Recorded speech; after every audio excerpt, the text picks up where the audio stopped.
Assalamualaikum warahmatullahi wabarakatuh. Saya Renita Nur Halimah, mahasiswi Fakultas Tarbiyah, Prodi Pendidikan Agama Islam, Universitas Islam Haji Ruhyadi Pasung. Pada video kali ini saya akan mengupas tuntas salah satu pilar krusial dalam dunia pendidikan Islam modern, yaitu manajemen kurikulum terpadu antara kurikulum dunia dan kurikulum umum. Video ini dibuat khusus untuk memenuhi tugas ulangan akhir semester mata kuliah manajemen sekolah berbasis pesantren modern dengan dosen pengampu Ibu Evi Nur Saidah Apriani MPD.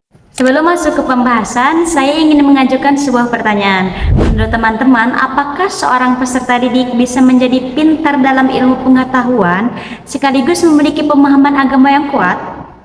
Tentu jawabannya pasti bisa. Namun hal tersebut tidak terjadi secara otomatis. Dibutuhkan sistem pendidikan yang mampu mengintegrasikan keduanya secara seimbang. Salah satu caranya adalah melalui penerapan kurikulum terpadu. Pernahkah kita berpikir mengapa banyak peserta didik yang cerdas secara akademik tapi lemah dalam moral dan spiritual? Sebaliknya, ada pula yang memiliki pemahaman agama yang baik tetapi kurang mampu bersaing dalam perkembangan ilmu pengetahuan dan teknologi. Fenomena tersebut menjadi tantangan besar bagi dunia pendidikan saat ini. Oleh karena itu, diperlukan sebuah sistem pendidikan yang mampu mengintegrasikan kecerdasan intelektual dan kecerdasan spiritual secara seimbang. Salah satu solusinya adalah melalui manajemen kurikulum terpadu antara pendidikan dinia dan pendidikan umum. Pada kesempatan kali ini saya akan membahas tentang pengertian, tujuan, prinsip, proses, pengelolaan, manfaat, tantangan, serta implementasi manajemen kurikulum terpadu dalam lembaga pendidikan Islam. Sebelum membahas lebih jauh, mari kita lihat kondisi pendidikan saat ini. Di era digital sekarang, peserta didik dihadapkan pada berbagai tantangan seperti kemajuan teknologi yang sangat cepat, pengaruh media sosial, krisis moral dan karakter, persaingan global yang semakin ketat. Kondisi ini menuntut sekolah tidak hanya mengajarkan ilmu pengetahuan, tetapi juga membentuk karakter dan akhlak peserta didik. Karena itulah lahir konsep kurikulum yang terpadu yang menghubungkan pendidikan umum dan pendidikan agama dalam satu sistem pembelajaran yang saling melengkapi. Manajemen kurikulum terpadu adalah proses mengelola kurikulum melalui kegiatan perencanaan, perorganisasian, pelaksanaan, dan evaluasi dengan mengintegrasikan kurikulum nasional dan kurikulum dinia atau pesantren. Tujuan utamanya dari integrasi tersebut adalah menghasilkan peserta didik yang memiliki kecerdasan intelektual, kecerdasan emosional, kecerdasan spiritual, dan akhlak mulia. Dengan kata lain, pendidikan tidak hanya mengejar nilai rapor yang tinggi, tetapi juga membentuk pribadi yang muslim, yang beriman, bertakwa, dan berkarakter. Nah, mengapa kurikulum terpadu itu penting? Karena pendidikan Islam tidak hanya berorientasi pada kesuksesan dunia, tetapi juga kebahagiaan akhirat. Sebagaimana firman Allah Subhanahu wa taala dalam surah Al-Qasas ayat 77 yang menjelaskan bahwa manusia harus mencari kebahagiaan akhirat tanpa melupakan kehidupannya di dunia. Artinya, pendidikan harus mampu menyeimbangkan kebutuhan duniawi dan ukhrawi. Melalui kurikulum terpadu, peserta didik dapat memperoleh keduanya secara bersamaan. Ada beberapa tujuan utama kurikulum terpadu. Yang pertama, menghasilkan peserta didik yang memiliki prestasi akademik yang baik. Yang kedua, membentuk peserta didik yang beriman dan bertakwa kepada Allah Subhanahu wa taala. Yang ketiga, mengembangkan karakter positif seperti disiplin, jujur, tanggung jawab, dan peduli terhadap sesama. Yang keempat, mempersiapkan generasi yang mampu menghadapi perkembangan zaman tanpa kehilangan identitas keislamannya. Dengan demikian, pendidikan tidak hanya mencetak orang pintar, tetapi juga mencetak manusia yang berakhlak mulia. Dalam ilmu manajemen pendidikan, terdapat 4 fungsi utama yang dikenal dengan istilah WAJ, yaitu planning, organizing, actualing, dan evaluasi. Mari kita bahas satu persatu. Perencanaan merupakan langkah awal yang sangat menentukan keberhasilan program pendidikan. Pada tahap ini, sekolah melakukan analisis kebutuhan peserta didik dan kebutuhan masyarakat. Kemudian sekolah menyusun struktur kurikulum yang memadukan mata pelajaran umum dan diniyah.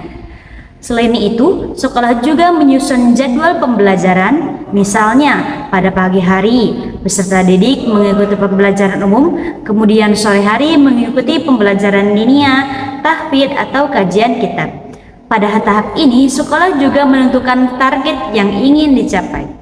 Tidak hanya target akademik, tetapi juga target keagamaan dan pembentukan karakter. Setelah perencanaan selesai, langkah berikutnya adalah pengorganisasian. Pada tahap ini, sekolah membagi tugas kepada seluruh pihak yang terlibat. Misalnya, kepala sekolah bertindak sebagai penanggung jawab program, wakil kepala bidang kurikulum mengkoordinasikan pelaksanaan kurikulum, guru umum mengajar mata pelajaran nasional, guru diniyah mengajar mata pelajaran agama, sementara wali kelas memantau perkembangan peserta didik. Pembagian tugas yang jelas akan membuat program berjalan lebih efektif dan efisien. Tahap berikutnya adalah pelaksanaan. Pada tahap inilah seluruh program yang telah direncanakan mulai diterapkan. Salah satu bentuk pelaksanaannya adalah integrasi nilai-nilai Islam ke dalam semua mata pelajaran. Sebagai contoh, ketika guru IPA menjelaskan tentang alam semesta, guru dapat mengaitkannya dengan kebesaran Allah sebagai pencipta alam. Ketika guru matematika memberikan ujian, guru juga menanamkan nilai kejujuran kepada peserta didik.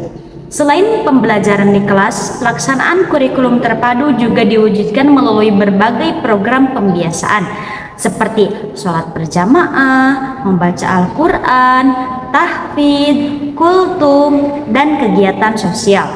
Dengan cara ini, peserta didik tidak hanya memahami teori agama, tetapi juga membiasakan diri mengamalkannya dalam kehidupan sehari-hari. Tahap terakhir adalah evaluasi. Evaluasi dilakukan untuk mengetahui apakah tujuan pendidikan telah tercapai atau belum. Penilaian tidak hanya dilakukan pada aspek akademik, tetapi juga pada aspek keagamaan dan karakter.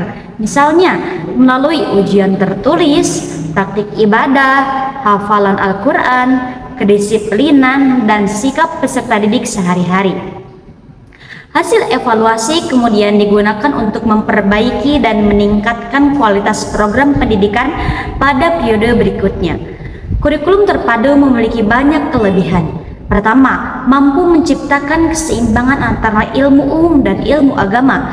Kedua, membentuk karakter peserta didik yang lebih baik. Yang ketiga, menghasilkan lulusan yang siap menghadapi tantangan zaman. Dan yang terakhir, mengurangi pemisahan antara pendidikan agama dan pendidikan umum. Dan terakhir juga, membantu menciptakan generasi yang berilmu, beriman, dan berakhlak mulia. Namun demikian, penerapan kurikulum terpadu juga memiliki tantangan. Di antaranya adalah padatnya jadwal pembelajaran, keterbatasan guru yang mampu mengintegrasikan ilmu umum dan ilmu agama, kebutuhan sarana dan prasarana yang memadai, serta perlunya kerjasama yang kuat antara sekolah, pesantren, guru, orang tua, dan masyarakat. Karena itu, kebiasaan kurikulum terpadu sangat bergantung pada manajemen yang baik. Sebagai penutup, dapat kita simpulkan bahwa manajemen kurikulum terpadu merupakan upaya mengintegrasikan pendidikan umum dan pendidikan diniyah melalui proses perencanaan, pengorganisasian, pelaksanaan, dan evaluasi. Melalui kurikulum terpadu, lembaga pendidikan dapat menghasilkan generasi yang tidak hanya cerdas secara akademik, tetapi juga memiliki iman, takwa, dan akhlak yang mulia. Karena pada hakikatnya, tujuan pendidikan bukan hanya menciptakan manusia yang pintar, tetapi juga manusia yang bermanfaat bagi agama, bangsa, dan masyarakat. Saya Renita Nur Halimah mengucapkan terima kasih atas perhatiannya. Mohon maaf bila banyak kesalahannya. Wassalamualaikum warahmatullahi wabarakatuh.